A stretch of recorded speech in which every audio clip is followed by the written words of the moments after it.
বাঁকুড়ার ঝিলিমিলিতে BJP ST মোর্চার উদ্যোগে জঙ্গলমহলে বিশ্ব আদিবাসী দিবস উদযাপন অনুষ্ঠানে অংশগ্রহণ করলেন রাজ্য বিধানসভা বিরোধী দলনেতা শুভেন্দু অধিকারী এবং অনুষ্ঠানের পর তিনি সেখানে সাংবাদিকদের মুখোমুখি হন। কারণ স্বাস্থ্য দপ্তর চালাচ্ছে ডাক্তার এসপি দাস, অলিখিতভাবে স্বাস্থ্য দপ্তর চালাচ্ছেন ডক্টর এসপি দাস, মুখ্যমন্ত্রী স্বাস্থ্য দপ্তর চালান। ডক্টর মধুমিতা দেবনাথের মৃত্যু, খুন, পোস্টমর্টম রিপোর্ট কি বলবে জানার দরকার নেই। As a responsible opposition leader আমি পরিষ্কার বলছি, এটা শারীরিক নির্যাতন করে খুন করা হয়েছে। কলকাতার বুকে নামি মেডিকেল কলেজে এইভাবে শিক্ষার্থী পড়ুয়া ডাক্তারকে শারীরিক অত্যাচার করে খুন করা, এটা তৃণমূল কংগ্রেসের শাসনকালে আইন শৃঙ্খলা তো শেষ হয়ে গেছিল, এটা লাস্ট। আমি গোটা রাজ্যের ছাত্র সমাজকে বলছি যে মাঠে নামুন, আপনারা নামুন, প্রয়োজনে পতাকা ছাড়া নামুন। রাজ্যের অপোজিশন, প্রিন্সিপাল অপোজিশন হিসেবে, তার লিডার হিসেবে আমি বলছি যে পুরো রাজ্যের মানুষ আপনাদের সাথে আছে এবং ইমিডিয়েটলি স্টেট গভর্নমেন্টের উচিত সিবিআইকে কেস হ্যান্ডওভার করে দেওয়া। আর যদি না করেন, ওরা করবে না, তাহলে পরিবারকে বলবো যে আপনারা কোর্টের দ্বারস্থ হন। আপনারা যদি সহযোগিতা চান আমরা করব।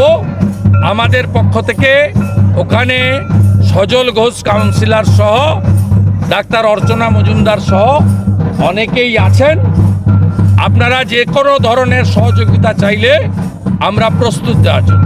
সুন্দর, শিলিগুড়ির পর জঙ্গলমহলে পর্যটক টানতে উদ্যোগ, ঝাড়গ্রামে 10 কোটি টাকা খরচ করে টাইগার সাফারি তৈরি করা হবে, মুখ্যমন্ত্রী তেমনটাই বলেছেন। এবং খড়গপুর ঝাড়গ্রাম ইন্ডাস্ট্রিয়াল করিডোরও তৈরি করার বলেছেন। প্রথম কথা হচ্ছে 10 কোটি টাকাতে কিছু হয় না। ওনার কোনো আইডিয়া নেই, বাস্তব জ্ঞান নেই। আর শিলিগুড়িতে যেটা করেছেন ওনার ব্যক্তিগত আমোদ প্রমোদের জন্য, তার সঙ্গে সাধারণ মানুষের কোনো সম্পর্ক নেই। জঙ্গলমহলে যেভাবে গাছ চুরি ওরা করছে, উনি আজকে যাদের পাট্টা দিয়েছেন জঙ্গলমহলে, তার মধ্যে এমন 255 জন আছে যারা জঙ্গলমহলের লোক। আমি তালিকা আপনাদের দিয়ে দিব ঠিক সময়। উনি জঙ্গলমহলকে ধ্বংস করতে এসছেন। বান্দোয়ানে রেসারগুলো থেকে মাসে 50 লক্ষ টাকা তুলে এসপির মাধ্যমে ভাইপোর কাছে যায়। বাঁকুড়া জেলার প্রত্যেকটা বৈধ অবৈধ ঘাট, ইচ ঘাট 5 লক্ষ টাকা করে বালির। কত ঘাট আছে আপনি হিসাব করুন। বৈধ ঘাট যদি 200 থাকে, 2000 অবৈধ ঘাট আছে বাঁকুড়া জেলায়, ইন্টু 5 লাখ হিসাব করে বৈভব তৈরি তুলে দিয়ে আসছে। একইভাবে ঝাড়গ্রামে মোরাম জঙ্গলমহলের কাঠ পাচার করে ধ্বংস করছে জঙ্গলমহলে। সাঁওতালি ভাষায় স্কুলগুলো হয়নি কেন? এখানকার ছেলেরা সব ঝাড়খণ্ডে, উড়িষ্যাতে, ছত্তিশগড়ে কাজে চলে যাচ্ছে কেন? একটা কর্মসংস্থান নেই। উল্টো দিকে বাবা সাহেব আম্বেদকর যে সংরক্ষণ দিয়েছিল এসসি এসটি এবং কুর্মী সহ হিন্দু ওবিসিদের, সেটা আপনি কেড়ে নিয়েছেন। আপনার junior constable, lady constable, home guard, civic volunteer, village police, জঙ্গলমহলে যে 14,000 নিয়োগ হয়েছে 23টা থানা এলাকায়, অবিভক্ত মেদিনীপুর মানে ঝাড়গ্রাম আর পশ্চিম নিয়ে বাঁকুড়া এবং পুরুলিয়ার 23টা থানায় 14,000, সেখানে এসসি এসটি কুর্মী সহ ওবিসিদের সংরক্ষণ দেননি। জঙ্গলমহলের মানুষ পাওয়া তো দূরের কথা, বঞ্চিত হয়েছে। মোদিজির পাঠানো অন্ন সুরক্ষা যোজনাকে দিদির চাল বলে আপনার লোকরা চালায়, আর ওই 1000, 800, 500 করে কিছু টাকা দেন, তাতে কিছুই হয় না। জঙ্গলমহলের যুবকরা তারা কর্মসংস্থান চায়। জঙ্গলমহলের জনজাতিরা তারা সাঁওতালি ভাষায় আধুনিক চিকিৎসা চায়, আধুনিক শিক্ষা চায়। জঙ্গলমহলের লোককে কেন রাঁচি, জামশেদপুরে গিয়ে চিকিৎসা করাতে হয়? এখানে একটাও সুপার স্পেশালিটি হসপিটালে কোনো নিউরো সার্জন থেকে শুরু করে কোনো ভালো ডাক্তার নেই, স্বাস্থ্যসাথীর কার্ড চলে না, ন্যূনতম স্বাস্থ্যের পরিষেবা এখানে পায় না।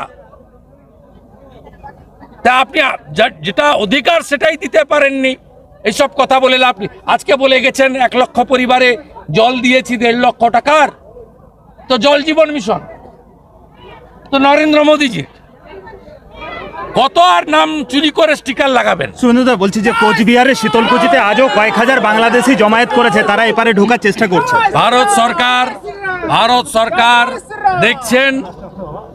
সরকার দেখছেন গতকাল নরেন্দ্র মোদীজি হিন্দু এবং মাইনরিটিদের সুরক্ষার কথা ওখানকার তত্ত্বাবধায়ক প্রধানকে জানিয়েছেন। আজকে ভারত সরকারের স্বরাষ্ট্রমন্ত্রীজি সোশ্যাল মিডিয়ায় পোস্ট করেছেন যে হিন্দু এবং মাইনরিটিদের সুরক্ষা দেওয়ার জন্য আমরা অঙ্গীকারবদ্ধ।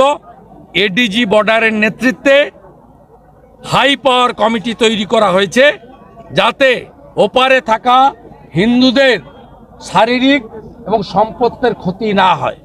তারপরেও যে কথা প্রথম দিন থেকে আমি বলে এসেছি, 2019 সালে সিএএ তৈরি করেছিলেন নরেন্দ্র মোদীজি। কেন? তিনি জানতেন যে ধর্মীয় উৎপীড়ন করে আফগানিস্তান, পাকিস্তান, বাংলাদেশ থেকে হিন্দু, শিখ, খ্রিস্টান, পার্সি, জৈন, বুদ্ধিস্ট এদেরকে এরা তাড়াবে। তাই জন্য সিএএ 2024-এর 6 মার্চ সিএএ কানুন চালু হয়েছে ভারতবর্ষে।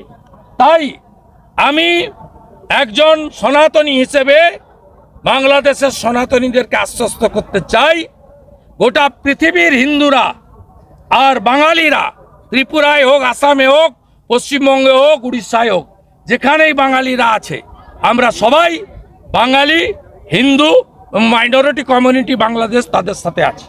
Bureau report, ND Bangla news. সবার আগে সব খবর, সঠিক খবর পেতে ফেসবুক পেজটি ফলো করে এবং ইউটিউব চ্যানেলটি সাবস্ক্রাইব করে রাখুন আর শেয়ার করতে ভুলবেন না।